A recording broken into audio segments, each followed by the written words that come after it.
اعوذ باللہ من الشیطان اللعین الرجیم بسم اللہ الرحمن الرحیم رب اشرح لی صدری ویسر لی امری واحلل عقدۃ من لسانی یفقهوا قولی ان اللہ وملائکتہ یصلون علی النبی یا ایہا الذین آمنوا صلوا علیہ وسلموا تسلیما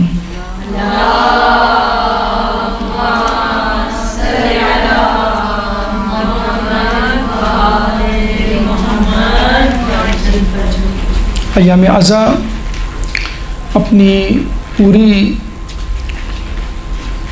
تمکنت کے ساتھ جوش و خروش کے ساتھ دنیا کے کونے کونے میں منائے جا رہے ہیں، اور مومنین اکرام اور حسین کے ماننے والے شیعان علی ان ایام عزا سے مجالس سے کما حق استفادہ حاصل کر رہے ہیں۔ جیسا کہ آپ کو معلوم ہے کہ جب کوئی حادثہ رونما ہوتا ہے تو حادثے کے وقت انسان کے جذبات اپنے عروج پر ہوتے ہیں، اور عموماً وہ ایک صدمے کسی کیفیت سے دوچار ہوتا ہے، اور اس پہ ایک غم، حزن و ملال کا غلبہ ہوتا ہے۔ لیکن جیسے جیسے حالات و واقعات آگے بڑھتے ہیں اور کسی حد تک اس واقعے کی، حادثے کی، سانحے کی شدت اور حدت میں کمی آتی ہے تو انسان کی عقل اس حادثے کے بارے میں تفکر، تدبر کرنا شروع کرتی ہے، اور اس حادثے کے اسباب، محرکات، سازش، منصوبہ بندی، اثرات اور نتائج کا جائزہ لینا شروع کر دیتی ہے۔ چنانچہ ضروری ہے کہ ہم کربلا کے واقعات کو فقط ایک سامع کی حیثیت سے، ناظر کی حیثیت سے، تماشائی کی حیثیت سے نہ دیکھیں، بلکہ اس کربلا سے حاصل ہونے والے سبق، نصیحت آموز باتیں اور نکتہ ہائے آفرین ان واقعات سے اپنے لیے چنیں، تاکہ اپنی زندگیوں کو امام حسین کی، اہل بیت کی زندگیوں سے متمسک کرتے ہوئے رضائے الہی کا حصول اپنے لیے اور اپنی نسل کے لیے ممکن بنا سکیں۔ چنانچہ اسی ہدف کو ذہن میں رکھتے ہوئے آج ہم آپ کے سامنے کربلا سے حاصل ہونے والے پیغامات کا تذکرہ کریں گے، اور فی الحال یہ 2 حصوں پر مشتمل ہوگا۔ پہلے حصے میں 10 پیغامات اور دوسرے حصے میں 10 پیغامات انشاءاللہ اللہ نے زندگی دی تو پھر مزید پیغامات کے حوالے سے گفتگو ہوگی۔ تو آئیے ہم کربلا کے واقعے سے حاصل ہونے والے پیغامات، یعنی ہمارا موضوع ہے پیغام کربلا۔ امام حسین مظلوم کے ساتھ ساتھ چلتے ہیں اور مدینے سے لے کے کربلا، کربلا سے لے کے کوفہ، کوفہ سے لے کے شام اور پھر دوبارہ مدینہ۔ اس دوران کیا واقعات درپیش ہوئے، کن شخصیات کا امام کو سامنا کرنا پڑا، اور ان شخصیات کا امام حسین کے ساتھ رویہ کیا تھا، خود امام کا ان کے ساتھ کیا سلوک رہا، اور ہم اگر اس وقت ہوتے امام کے سامنے تو ہمارا کیا رویہ ہوتا۔ اس وقت موجودہ حالات میں جب کہ ہم 1400 سال دور ہیں کربلا سے، تو ہمارا رویہ اس کربلا کے حوالے سے کیا ہے، اور کربلا کا جو ہدف تھا امام نے حاصل کیا اپنے ساتھیوں کے ساتھ، ہم اس ہدف سے کتنے قریب ترین ہیں۔ تو آئیے ہم اپنی گفتگو کی ابتدا کرتے ہیں اور کربلا سے حاصل ہونے والے پیغامات کو جاننے کی کوشش کرتے ہیں۔ درود پڑھ دیں محمد و آل محمد۔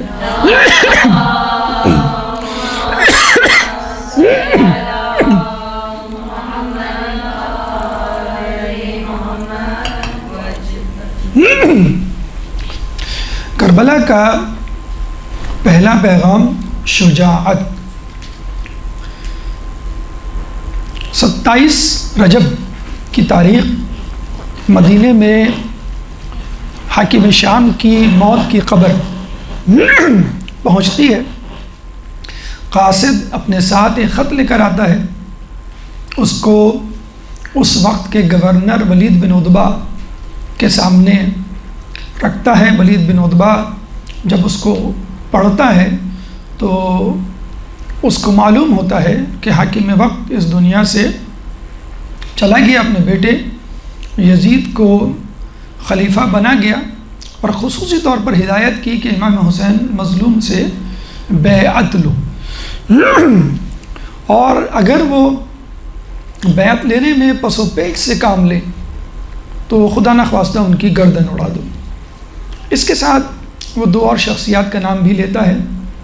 تو ہم دیکھتے ہیں رد عمل کے طور پہ امام حسین ولید بن عتبہ گورنر مدینہ کے دربار میں پہنچ جاتے ہیں، لیکن وہ 2 افراد نہیں پہنچتے، جس کو ہم انگلش میں کہتے ہیں face the reality, face the fact, یعنی حالات کچھ بھی ہوں، آپ کو چاہیے کہ آپ حالات کا مردانہ وار مقابلہ کریں، اپنا موقف پیش کریں اور سامنے والے کا موقف سنیں، اور جو کچھ اپنی حیثیت میں سکت کے مطابق کر سکتے ہیں وہ کریں۔ تو ہم دیکھتے ہیں کہ امام نہ صرف دربار میں حاضر ہوتے ہیں بلکہ اپنا تعارف ببانگ دہل کرواتے ہیں۔ نہ صرف یہ کہ اپنا تعارف کرواتے ہیں بلکہ یزید ملعون کو بے نقاب کرتے ہیں۔ نہ صرف یزید ملعون کو بے نقاب کرتے ہیں بلکہ اظہار غصہ کرتے ہیں اس حرکت پہ، اس مذموم سازش پہ کہ ان سے بیعت کیوں لی جا رہی ہے، اور پھر اپنا مدعا بیان کر کے دربار سے نکلتے ہیں۔ جب ان کے سامنے ولید بن عتبہ جو کہ اس وقت مروان بن حکم سابق مدینہ کا گورنر مشاورت کے لیے اس کے ساتھ بیٹھا ہوتا ہے، سامنے پیش ہوتے ہیں، تو ولید بن عتبہ نہایت احترام کے ساتھ ان کے سامنے خط کا متن پڑھ کر سناتا ہے، اور یہ کہتا ہے کہ میں مجبور ہوں کہ آپ کی بیعت لی جائے، ورنہ مجھے آپ کے ساتھ سختی کرنے کا کہا گیا ہے۔ تو امام نے پہلے تو کلمہ استرجاع پڑھا، انا للہ و انا الیہ راجعون، اور اس کے بعد امام نے اپنا تعارف کروایا کہ انا اہل بیت النبوہ و معدن الرسالہ و مختلف الملائکہ، کہ تم جانتے ہو ہم کون ہیں، یعنی ہم اہل بیت ہیں، معدن رسالت یعنی جہاں سے نبوت کا خمیر اٹھا ہے وہاں سے ہم بھی پیدا ہوئے ہیں اور اس دنیا میں آئے ہیں، وہ مختلف الملائکہ، اور ملائکہ کے آنے جانے آمد و رفت کی جگہ ہمارا ہی گھر ہے۔ اور پھر اپنا تعارف کروانے کے بعد یزید کا تعارف کروا کے کہتے ہیں وَيَزِيدُ رَجُلٌ فاسق، ایک یزید جو ہے فاسق فاجر شخص ہے، راکب الفجور شارب الخمور، یعنی فسق و فجور پہ ہر وقت مصر رہنے والا اور شرابی، قاتل النفس المحترمہ و معلن بالفسق، اور محترم معزز لوگوں کا قاتل۔ اب یہ کیسے ممکن ہے کہ ایک فاسق و فاجر شخص بیعت کے لیے ہاتھ بڑھائے اور میں اس کے سامنے جو ہوں وہ بیعت کر لوں، مثلی یا لا یبایع مثلہ، کہ میں مجھ جیسا شخص اس جیسے شخص کی بیعت نہیں کر سکتا۔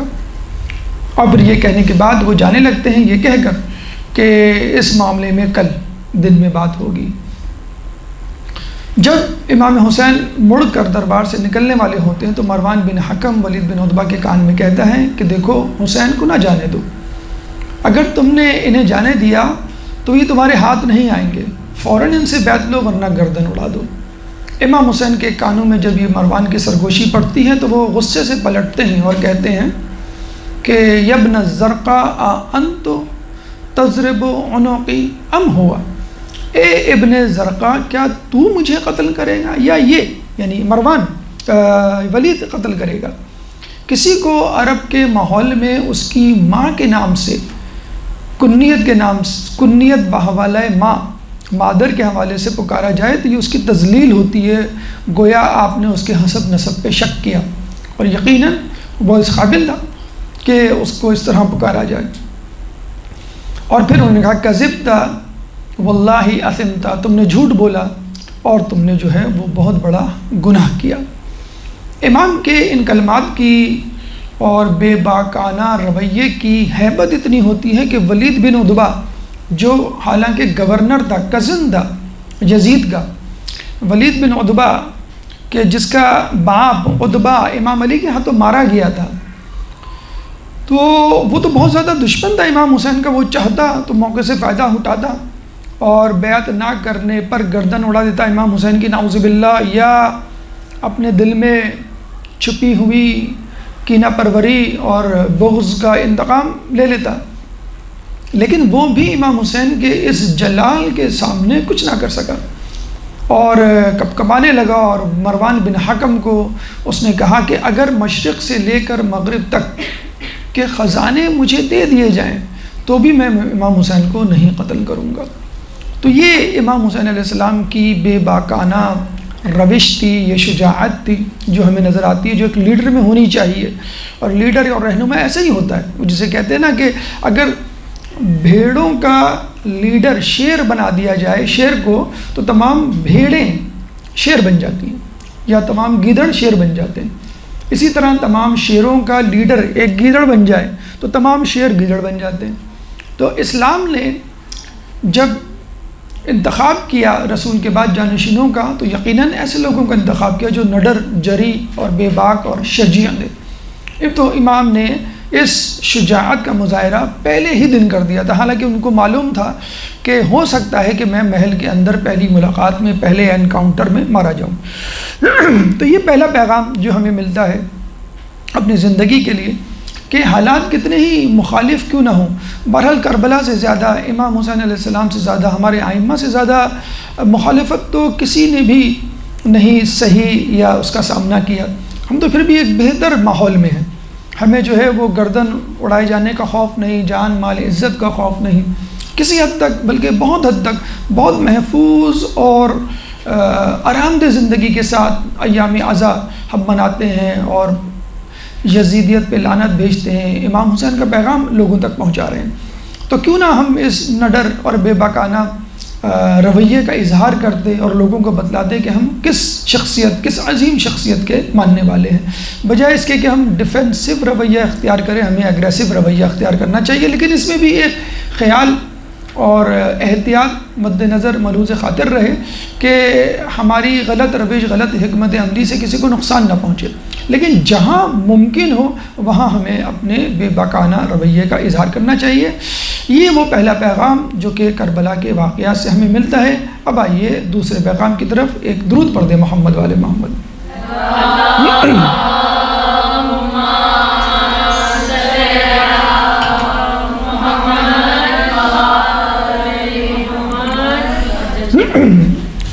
اس کے بعد ہم دیکھتے ہیں کہ امام حسین بہت ہی خوبصورت نپے تلے فصاحت و بلاغت لیے ہوئے دو جملوں میں اس بات کا تذکرہ کر دیتے ہیں کہ کرائٹیریا آف اتباع، کرائٹیریا آف اوبیڈینس، اطاعت کیا ہونی چاہیے، اور وہ تھا مثلی لا یبایع مثلہ۔ تو دوسرا پیغام حقیقی رہنما، یعنی حقیقی رہنما کیا ہوتا ہے؟ جیسے امام نے کہا کہ میں اہل بیت نبوت سے تعلق رکھتا ہوں، میں اس گھرانے سے تعلق رکھتا ہوں جہاں فرشتے آتے ہیں، یزید فاسق و فاجر ہے۔ تو اس کا مطلب کیا ہوا؟ برتر شخص کمتر شخص کی بیعت نہیں کر سکتا، یا کمتر شخص کسی برتر شخص کی رہنمائی نہیں کر سکتا۔ اور یہاں تو معاملہ فسق و فجور کا تھا، یعنی جو ہے یزید جو ہے وہ عدالت سے گرا ہوا، اس کی تو گواہی بھی قبول نہیں، لیڈرشپ اور رہنمائی تو بہت دور کی بات ہے۔ تو ایک کرائٹیریا دے دیا کہ جو شخص برتر ہے وہ کسی کمتر کی، جسے کہتے ہیں کہ اتباع نہیں کر سکتا۔ اور اللہ تعالیٰ نے اپنے رسول کو غدیر خم میں یہ اعلان کرنے کی جسے کہتے ہیں کہ اجازت دی تھی، حکم دیا تھا کہ تم اپنے جانے کے بعد مقرر شدہ افراد کی خصوصیات، ان کی اسمیات اور ان کا تذکرہ کر دو۔ اسی لیے ہم دیکھتے ہیں غدیر خم میں رسول اللہ حدیث ثقلین کا تذکرہ کرتے ہیں، انی تارکن فیکم الثقلین کتاب اللہ وعطرتی ما ان تمسکتم بہما لن تضلوا بعدی فإنہما لن یفترقا حتی یردا علی الحوض، کہ میں اپنے پیچھے 2 گراں قدر چیزیں چھوڑے جا رہا ہوں، ایک کتاب اللہ اور ایک میری اطرت۔ یہ دونوں ایک دوسرے، جو ان سے متمسک رہا وہ کبھی گمراہ نہیں ہوگا جب تک مجھ سے حوض کوثر پہ ملاقات نہ کر لے، یا یہ دونوں ایک دوسرے سے جدا نہیں ہوں گی جب تک مجھ سے حوض کوثر پہ ملاقات نہیں کر لیں۔ یعنی یہ ایک نصی دلیل ہمارے پاس موجود ہے کہ ہمیں اتباع رسول کے بعد ان 12 جانشینوں کی کیوں کرنی چاہیے، ہمیں علی کو بلا فصل خلیفہ کیوں ماننا چاہیے۔ پھر اگلے دور پہ بھی ہم دیکھتے ہیں کہ خلیفہ یا امیر اس شخص کو ہونا چاہیے کہ جو تمام عادات فضائل میں تمام لوگوں سے برتر ہو۔ تو رسول کے بعد تمام عادات، تمام فضائل، تمام تر علمیت، شجاعت، ثقافت، عبادت میں ہم علی اور اولاد علی کو پاتے ہیں۔ چنانچہ ہم یہ سمجھتے ہیں کہ امام حسین جیسی شخصیت رکھنے والا شخص کسی شخص کی بھی بیعت نہیں کر سکتا۔ کیوں؟ کہ امام اپنے وقت کا خدا کی طرف سے معین کردہ رہنما اور لیڈر ہوتا ہے۔ لوگوں کو اس کی بیعت کرنی چاہیے، نہ کہ اس کو لوگوں کی بیعت کرنی چاہیے۔ مولانا مودودی سے کسی نے سوال کیا کہ جب تمام لوگوں نے یزید کی بیعت کر لی تھی تو امام حسین نے یزید کی بیعت کیوں نہیں کی؟ تو مولانا مودودی نے بہت خوبصورت جواب دیا کہ سوال الٹا ہونا چاہیے، وہ یہ کہ جب امام حسین نے یزید کی بیعت نہیں کی تو باقی لوگوں نے یزید کی بیعت کیوں کی؟ تو مثلی لا یبایع مثلہ، امام نے نام نہیں لیا کہ حسین یزید کی بیعت نہیں کر سکتا، یا حسن جو ہے حاکم شام کی بیعت نہیں کر سکتا، یا امام زین العابدین فلاں کی بیعت نہیں۔ مثلی یعنی مجھ جیسی صفات کا حامل شخص اس جیسی صفات کے حامل شخص سے بیعت کر سکتا، اس کی اطاعت نہیں کر سکتا۔ اس کو اگر مائکرو لیول پہ ہم دیکھیں تو تقلید کا مسئلہ بڑی آرام سے حل ہو جاتا ہے کہ ہمیں جو ہے اپنے سے بہتر شخص کی اتباع کرنی ہے، اطاعت کرنی ہے اور اس کا حکم ماننا ہے، اور ضروری ہے کہ وہ شخص عالم ہو، یعنی تمام علماء سے سب سے زیادہ علم رکھنے والا۔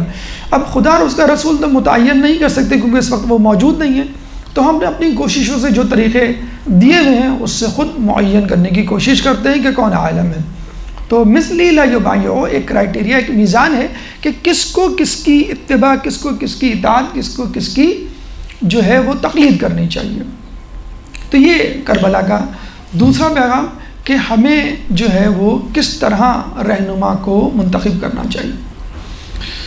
پھر ہم تیسرے پیغام کی طرف آتے ہیں، ایک درود پڑھ دیں محمد آل محمد پہ۔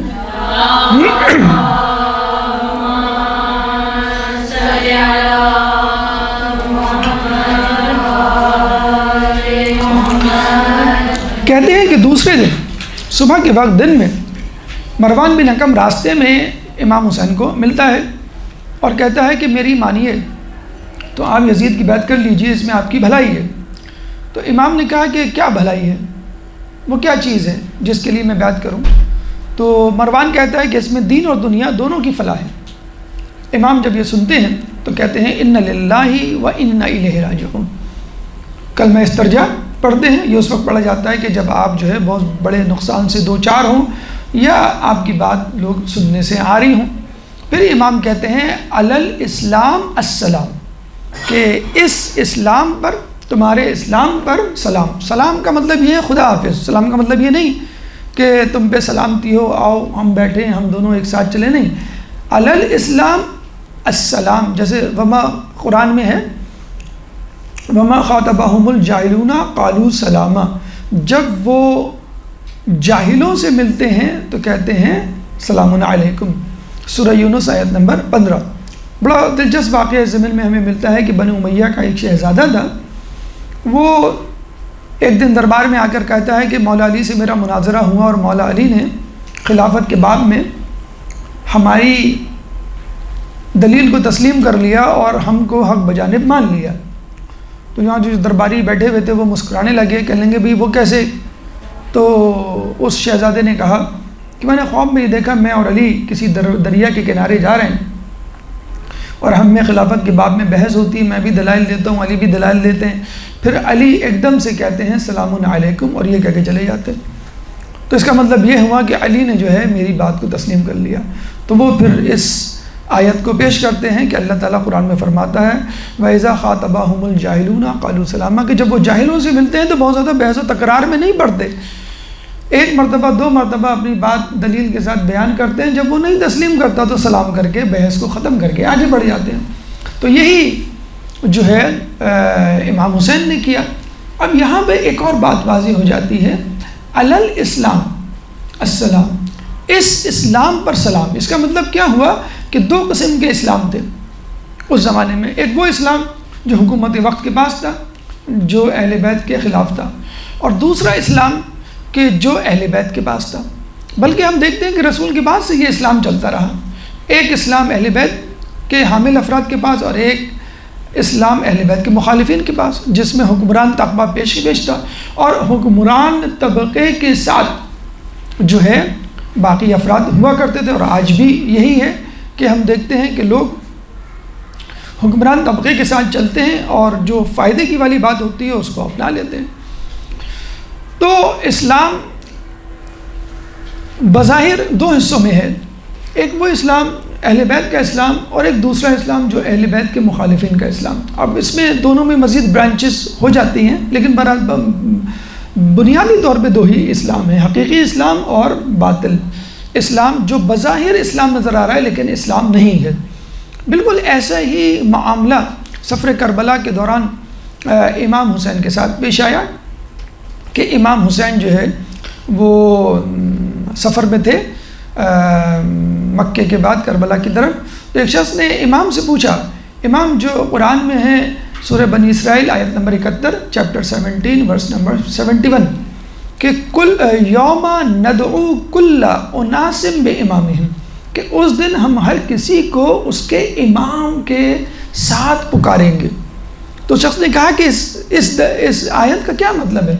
تو امام نے کہا کہ دیکھو امام دو قسم کے ہیں، ایک وہ امام ہے کہ جو صراط مستقیم کی طرف سیدھی راہ کی طرف بلاتا ہے اور اس کے ماننے والے جنت میں جاتے ہیں، اور ایک وہ امام کہ جو انسان لوگوں کو گمراہی کی طرف بلاتا ہے اور وہ جہنم میں جانے والے ہیں۔ جیسے کہ قرآن میں امام نے مزید آیت پڑھی کہ فریق فی الجنہ و فریق فی العسرہ، کہ کچھ لوگ جو ہے وہ جنت میں ہوں گے اور کچھ لوگ جو ہے وہ جہنم میں ہوں گے، مشکل میں ہوں گے۔ سورہ احزاب آیت نمبر 7 چیپٹر 33 ورس نمبر 7۔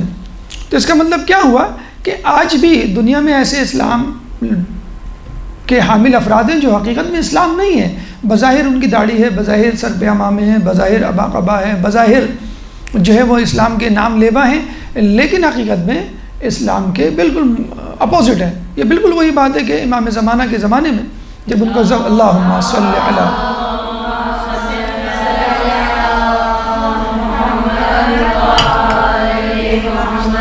جب ان کا ظہور ہوگا تو ان کا مقابلہ دو افراد سے ہوگا، ایک تو دجال اور ایک سفیانی کا لشکر۔ دجالی لشکر وہ لشکر جو کہ دنیا پرستی میں ڈوبا ہوا ہوگا، دین کا مخالف ہوگا، دین داری اسلام کی کوئی نشانی علامت نہیں پائی جائے گی اس میں۔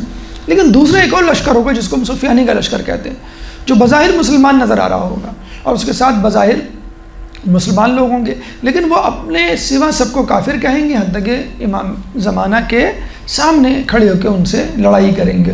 آج بھی یہی معاملہ ہے کہ بظاہر جو ہے لوگ تکفیریت کا اور شدت پسندی کا لبادہ اوڑھے ہوئے اور اپنے آپ کو مسلمان کہہ رہے ہیں۔ تو آج بھی اور اس سے پہلے بھی خوارج کے زمانے میں، مولا علی کے زمانے میں خوارج ایک قوم موجود تھی کہ جس کے لیے خود رسول نے کہہ دیا تھا کہ جن کی قرت کے سامنے تمہاری قرت ہیچ ہوگی اور جن کی نماز کے آگے تمہاری نماز ہیچ ہوگی، یعنی ان کی نماز کے آگے تمہاری نماز ہیچ ہوگی، ان کی قرت سن کر تم اپنی قرت کو ہیچ سمجھو گے، لیکن وہ دین سے ایسے نکل جائیں گے کہ جیسے تیر کمان سے نکل جاتا ہے۔ اور ایسے لوگوں کے بارے میں کہا گیا کہ جو ولایت امیر المومنین یا ولایت اہل بیت کو قبول نہیں کرتے، چاہے وہ کتنی ہی نمازیں پڑھ لے، کتنے ہی روزے رکھ لے۔ جو چھٹے امام کے پاس جو شخص آیا جو اس نے کہا کہ میرا پڑوسی ہے وہ راتوں کو اٹھ کے عبادت کرتا ہے، تو امام نے کہا کہ اگر کوئی شخص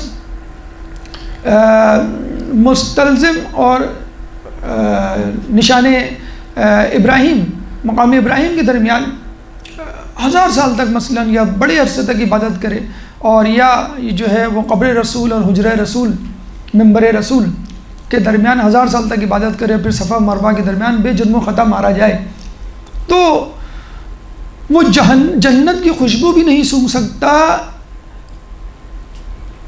حتیٰ کہ اس کی خوشبو 500 سال یا 2000 سال سے دور تک آتی ہے۔ تو جنت میں جانا تو بہت دور کی بات، جنت کی خوشبو بھی نہیں سونگھ سکتا اگر وہ ہماری ولایت پہ یقین نہیں کرتا۔ تو اسلام بظاہر ظاہر کرنے والے کہ ہم مسلمان ہیں، یاد رکھ لیے ہمیشہ ہر دور میں 2 قسم کے لوگ ہوں گے، جو حقیقی اسلام کی طرف دعوت دے رہے ہوں گے وہ جنت میں لے جانے والے ہیں، اہل بیت کے ماننے والے، اور جو اہل بیت کے مخالفین ہیں وہ لوگ ہیں جو جہنم کی، انتشار کی، تفرقہ بازی کی اور گمراہی کی دعوت دے رہے ہیں۔ تو پہلا پیغام شجاعت، دوسرا پیغام حقیقی رہنما یا رہنما کی صفات، تیسرا پیغام جو ہے وہ حقیقی اسلام۔ آئیے چوتھے پیغام کی طرف، درود پڑھ دیں محمد والے محمد میں۔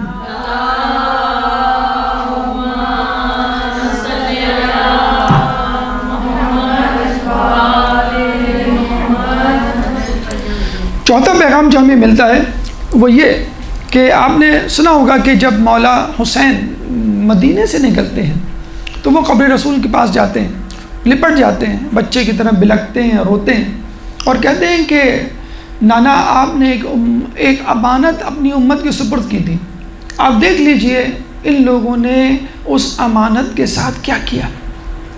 گویا آپ اشارہ کر رہے ہیں سورہ شورى آیت نمبر 23 چیپٹر 42 ورس نمبر 23، قُلْ لَا أَسْأَلُكُمْ عَلَيْهِ أَجْرًا إِلَّا الْمَوَدَّةَ فِي الْقُرْبَى، کہ میں تم سے اجر رسالت اس کے سوا کچھ نہیں مانگتا کہ تم میرے قرابت داروں سے مودت یعنی شدید محبت، ایسی محبت کہ جس کا اظہار کو چھپانا، یعنی جس کا چھپانا ناممکن ہو، جس کا اظہار بالکل جو ہے وہ ضروری ہو جائے۔ جیسے گلاس جب ہم بھرتے ہیں تو بھرنے کے بعد وہ لبالب جب لبریز ہو جاتا ہے تو پھر وہ چھلک جاتا ہے، تو اتنی محبت کہ جس کا اظہار جو ہے وہ ضروری ہو جائے، جس کا چھپانا جو ہے وہ ناممکن ہو جائے۔ تو انہوں نے ایک شکوہ کیا، ایک جسے کہتے ہیں گلہ کیا کہ دیکھیں آپ کی امت نے میرے ساتھ کیا کیا، اہل بیت کے ساتھ کیا کیا۔ اور یہ رسول اللہ کے انتقال کے بعد، ان کی شہادت کے بعد ہم دیکھتے ہیں کہ رسول اللہ کے خاندان والوں کے ساتھ کیا ہوا، کیا ستم ڈھائے گئے کہ بی بی کو رات کے اندھیرے میں دفنایا گیا۔ پھر ہم دیکھتے ہیں مولا علی کی قبر کو چھپایا گیا جو چھٹے امام کے دور میں جو منکشف ہوئی۔ پھر ہم دیکھتے ہیں کہ سید الشباب اہل جنہ میں امام حسن مجتبیٰ کی جو میت پہ تیر برسائے گئے، اور پھر ہم خود مولا حسین کو دیکھتے ہیں کہ ان کا جنازہ تیروں پہ۔ تو یہ وہ قرابت دار تھے بالکل انیشیل شروع کے، کہ جس کے بارے میں تو بالکل وضاحت ہے، اگر ہم قرابت دار نہ بھی سمجھیں تو حسن و حسین سید الشباب اہل جنہ، اگر ہم قرابت دار نہ سمجھیں تو بھی سیدۃ النساء العالمین بی بی زہرا، ہم قرابت دار نہ سمجھیں تو مولا علی قاسم النار والجنہ۔ تو اسی بنیاد پر اگر ہم ان کا عزت و احترام کر لیتے یا امت کر لیتی تو کیا جاتا؟ نہ صرف یہ کہ عزت و احترام نہ کیا گیا بلکہ ظلم و ستم کے پہاڑ توڑے گئے۔ اور یہ خود مولا حسین نے جا بجا اپنے خطبات میں اظہار کیا کہ پہلے تو یہ ہمارے حق کو کھا بیٹھے، ہمارے حق پہ ڈاکہ ڈالا، پھر اس کے بعد ہماری بے حرمتی کی، بے عزتی کی، اور اب میری جان کے در پہ ہو گئے۔ تو عزت، مال، ناموس جو ہے وہ تمام کے تمام اہل بیت کے، جسے کہتے ہیں کہ وہ ان لوگوں نے لینا شروع کیے، ضبط کرنا شروع کیے، یا شب خون جو ہے وہ مارنا شروع کیا۔ تو یہ وہ امانت تھی کہ جو رسول اللہ نے دی تھی اپنی امت کو کہ اس کو سنبھال کے رکھنا۔ بلکہ امانت کیا تھی؟ یہ تو روشنی کا مینار تھے کہ جن کی وجہ سے ہم صراط مستقیم پر رہتے، تو ہم نے تو وہ خود روشنی جو ہے اپنے ہاتھ سے بجھا دی، وہ شمع جو ہے وہ گل کر دی۔ اس کے بعد پھر ہم دیکھتے ہیں کہ خواب میں ہی، یعنی وہ سو جاتے ہیں رسول اللہ سے گلہ کرتے کرتے، تو خواب میں رسول اللہ کو دیکھتے ہیں کہ اے حسین، تم جنت کے کچھ درجات کو اس وقت تک نہیں پا سکتے جب تک شہادت کے عظیم مرتبے پر نہ پہنچو۔ یہ ہے 5واں پیغام، بہشت کا اعلیٰ درجہ۔ اور حدیث میں جا بجا آیا ہے کہ اللہ سے فقط جنت نہیں مانگو بلکہ جنت کے اعلیٰ درجات مانگو، اور جنت کا اعلیٰ درجہ اس سے بڑھ کر کیا ہو سکتا ہے کہ ہمیں پڑوسی اہل بیت ملے۔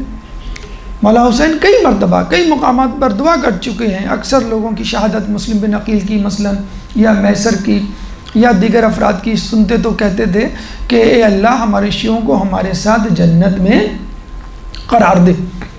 تو بہشتی اعلیٰ درجات کیا ہیں؟ وہی ہیں جو رسول کے ہیں، وہی ہیں جو اہل بیت کے ہیں۔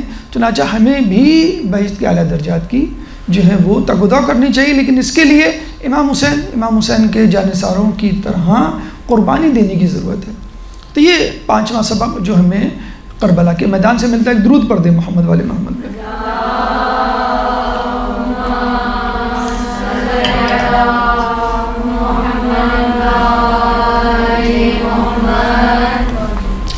پھر آپ نے دیکھا کہ اس کے بعد وہ مکے سے نکلتے ہیں، محمد حنفیہ سے ان کی ملاقات ہوتی ہے۔ محمد حنفیہ کو وہ وہاں پر رہنے کا کہتے ہیں اور ایک وصیت نامہ ان کے سپرد کرتے ہیں۔ وصیت نامے میں جو اہم ترین جملہ بہت سارے جملوں میں جو ہمیں ملتا ہے وہ یہ ہے، انما خرجت لطلب الاصلاح فی امتی جدی اريد ان آمر بالمعروف وانہی عن المنکر۔ یہ بے عین ہی سورہ آل عمران آیت نمبر 110 چیپٹر 3 ورس نمبر 110 کی تفسیر ہے کہ کنتم خیر امت اخرجت للناس تأمرون بالمعروف وتنہون عن المنکر، کہ تم بہترین امت ہو کہ جس کو لوگوں کے لیے لایا گیا ہے میدان میں، اور تم نیکی کا حکم دیتے ہو اور برائیوں سے روکتے ہو۔ تو یہ خود امت محمدی کی ذمہ داری ہے، ہماری اپنی ذمہ داری ہے، فرداً ہر شخص کی ذمہ داری ہے کہ وہ امر بالمعروف کرے اور نہی عن المنکر کرے۔ اور جب خود امت کی، ہر امتی کی ذمہ داری ہے تو یہ خود امام کی اس امت کے ذمہ داری کیوں نہیں ہوگی؟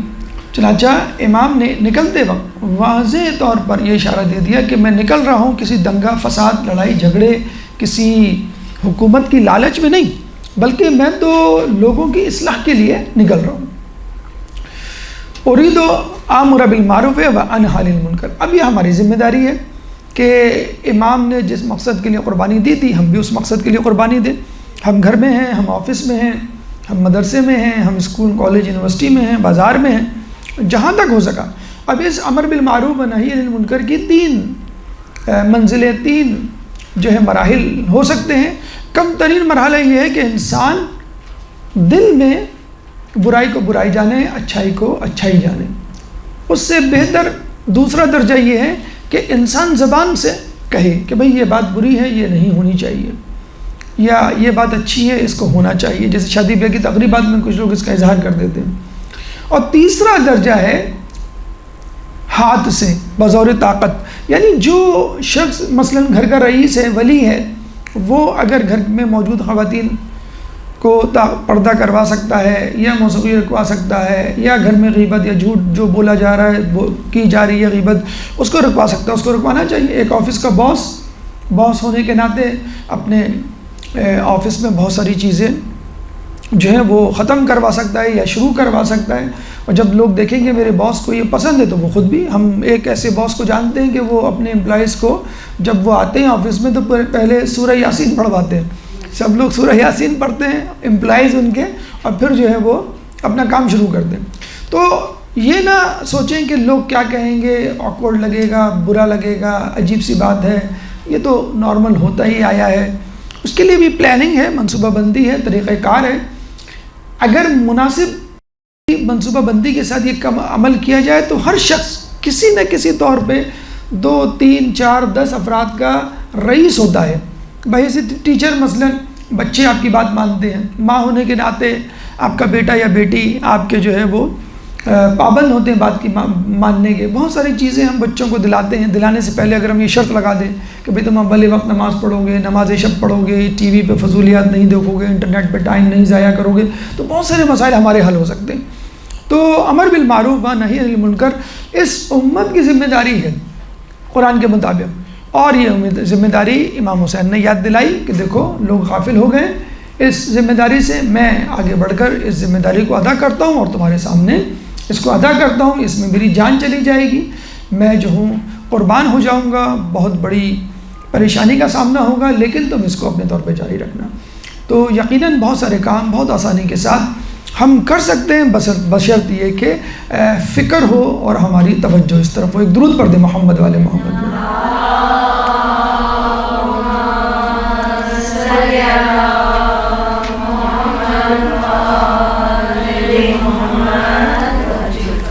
اس کے بعد جب امام مکے سے نکلتے ہیں تو اس آیت کی تلاوت کرتے ہیں کہ جو آیت قرآن میں سورہ قصص آیت نمبر 21 چیپٹر 28 ورس نمبر 21 میں موسیٰ علیہ السلام کی روانگی مصر پر دلالت کرتی ہے، جس میں اللہ فرماتا ہے فَخَرَجَ مِنْهَا خَائِفًا يَتَرَقَّبُ قَالَ رَبِّ نَجِّنِي مِنَ الْقَوْمِ الظَّالِمِينَ، بس وہ اپنی قوم کے پاس سے نکلے اس حالت میں کہ وہ خائف تھے، ناراض تھے، قال، اور انہوں نے کہا رب نجنی من القوم الظالمین، اے اللہ مجھے اس ظالم قوم سے نجات دے۔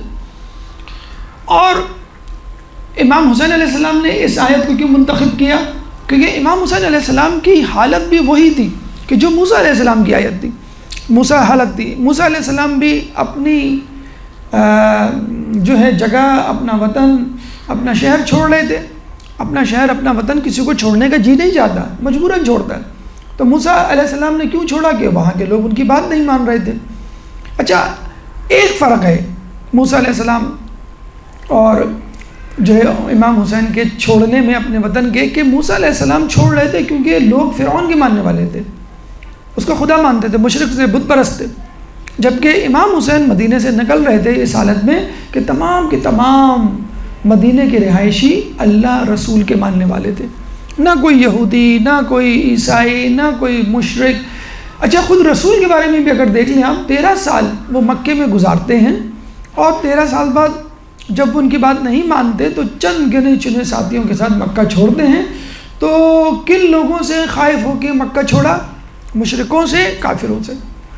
تو موسیٰ علیہ السلام نے بھی مشرکوں اور کافروں سے خائف ہو کے مصر چھوڑا، رسول اللہ نے بھی مشرکوں اور کفار سے خائف ہو کے مکہ چھوڑا، لیکن رسول اللہ کے نواسے امام حسین نے جب مدینہ چھوڑا تو اپنے ہی لوگوں سے خائف ہو کے، مدینہ میں کے تمام لوگ مسلمان تھے، ان لوگوں سے خائف ہو کے چھوڑا۔ تو یہ ایک بہت بڑی، جسے کہتے ہیں کہ افسوسناک بات ہے، بے اعتنائی، بے وفائی، بد عہدی، اور قرآن کی آیت مبدت سے بالکل صریح انحراف ہے کہ اللہ کے رسول کے نواسے امام حسین مظلوم کو، کہ جن کو وہ کندھوں پہ سواری کرایا کرتے تھے، اپنے سینے سے چمٹاتے تھے، ان کے گلے کا بوسہ لیا کرتے تھے، ان کو اپنے ہی مدینے سے رخصت، مہاجرت یا ہجرت کرنے پر مجبور کیا جا رہا ہے۔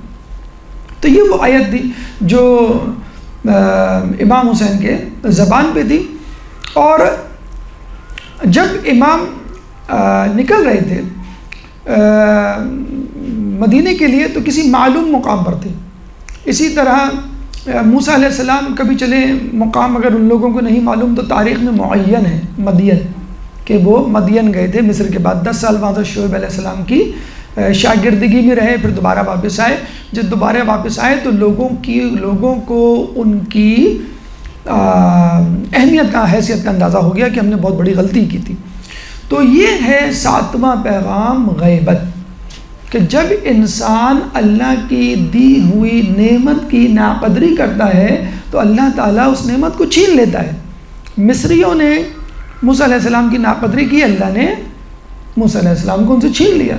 مکے والوں نے رسول اللہ کی ناقدری کی، اللہ نے مکے والوں سے رسول کو چھین لیا، مدینے والوں کو دے دیا جنہوں نے خوش آمدید کہا۔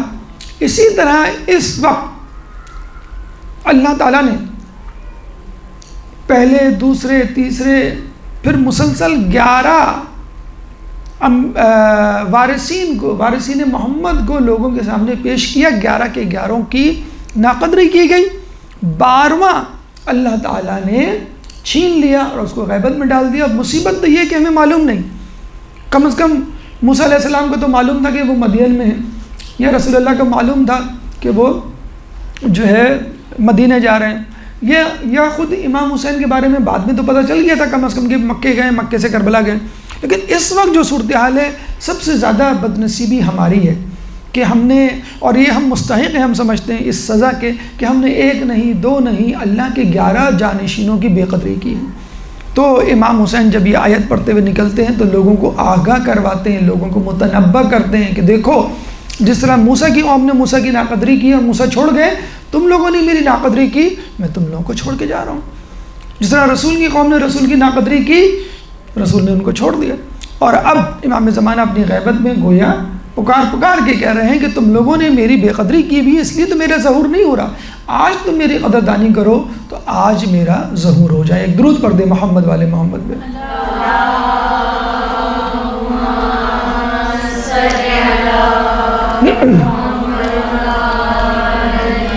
جب امام حسین مکے میں داخل ہوتے ہیں تو اسی سورہ قصص کی 21ویں آیت کے بعد اگلی آیت 22ویں آیت پڑھتے ہیں، چیپٹر 28 ورس نمبر 22، اور وہ کیا ہے؟ وَلَمَّا تَوَجَّهَ، کہ وہ جب تک متوجہ نہیں ہوئے کس طرف؟ مدائن کی طرف. اور پھر وہاں انہوں نے کہا قَالَ عَسَىٰ رَبِّي أَن يَهْدِيَنِي سَوَاءَ السَّبِيلِ،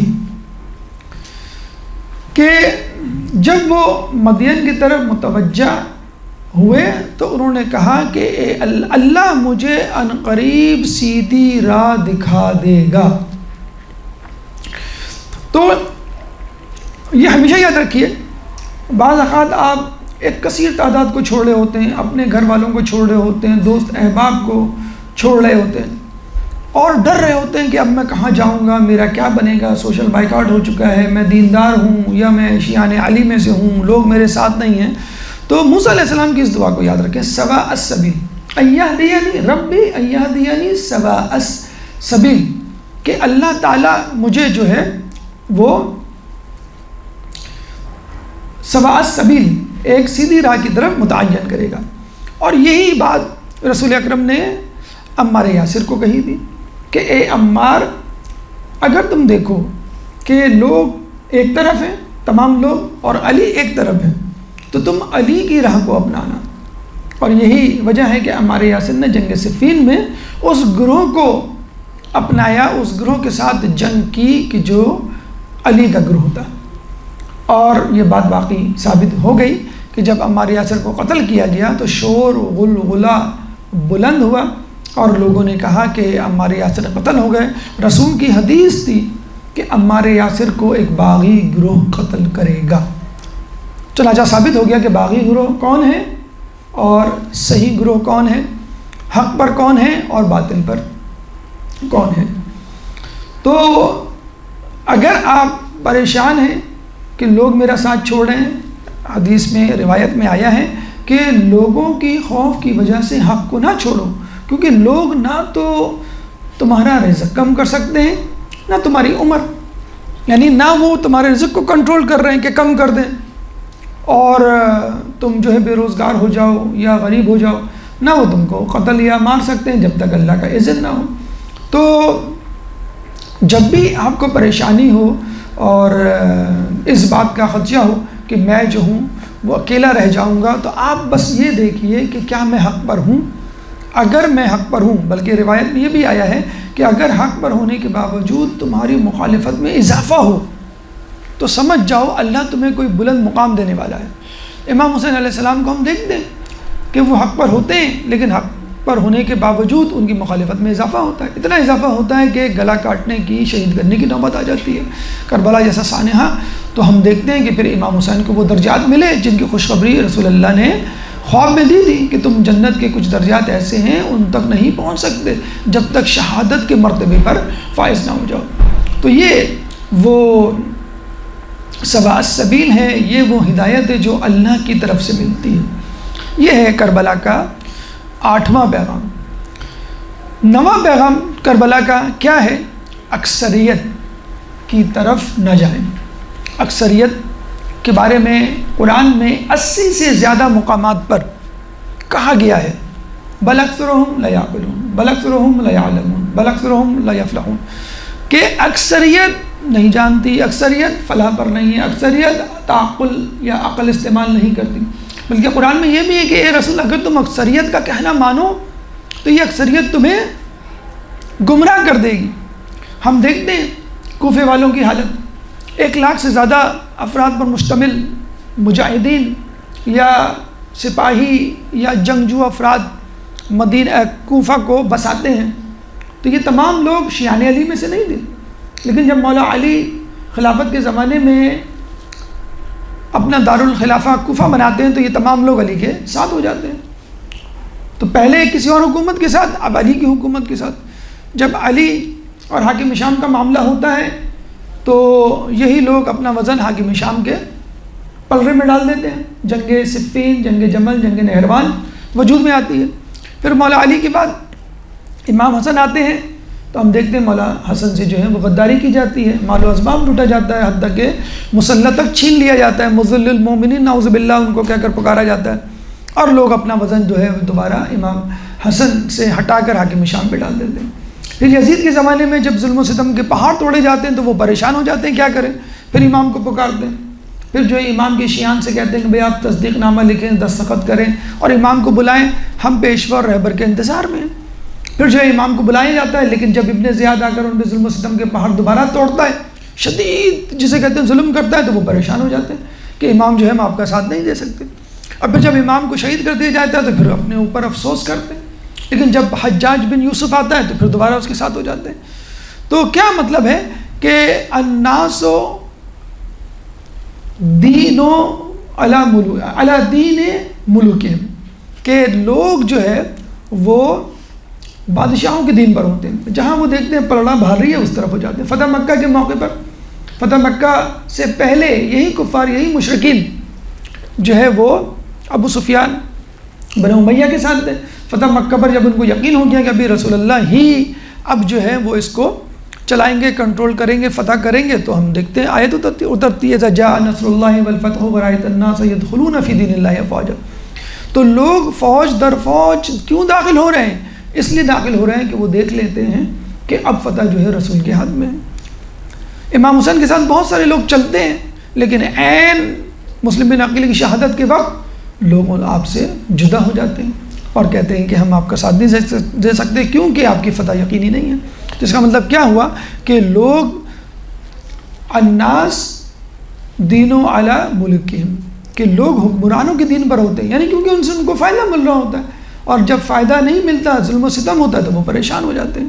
تو اکثریت کو نہیں دیکھنا ہے، ورنہ آج کل ہم دیکھیں 7 ارب کی آبادی ہے، 7 ارب کی آبادی میں 1 ارب مسلمان ہے، 1 ارب مسلمان میں بھی 33% 1/3 شیعان علی ہے۔ تو اقلیت حق پرستوں کی ہے اور اکثریت جو ہے باطل پرستوں کی ہے۔ تو ہمیں یہ دیکھنا ہے کہ حق کس طرف ہے۔ جیسے ابھی ہم نے فرمایا کہ ایک شخص بھی اگر حق کی طرف ہو، جیسے کہ علی کو میزان بنایا گیا، علی ایک طرف ہوں، باقی تمام لوگ دوسرے، تم علی کو جو ہے وہ فالو کرو۔ تو یہ ہے جسے کہتے ہیں کہ نواں پیغام۔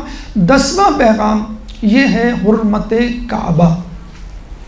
دیکھیں بہرحال امام کی عزت حرمت کتنی ہی بلند و بالا کیوں نہ ہو، لیکن بہرحال جو بیت اللہ ہے اس کی اپنی حرمت اور عزت تھی۔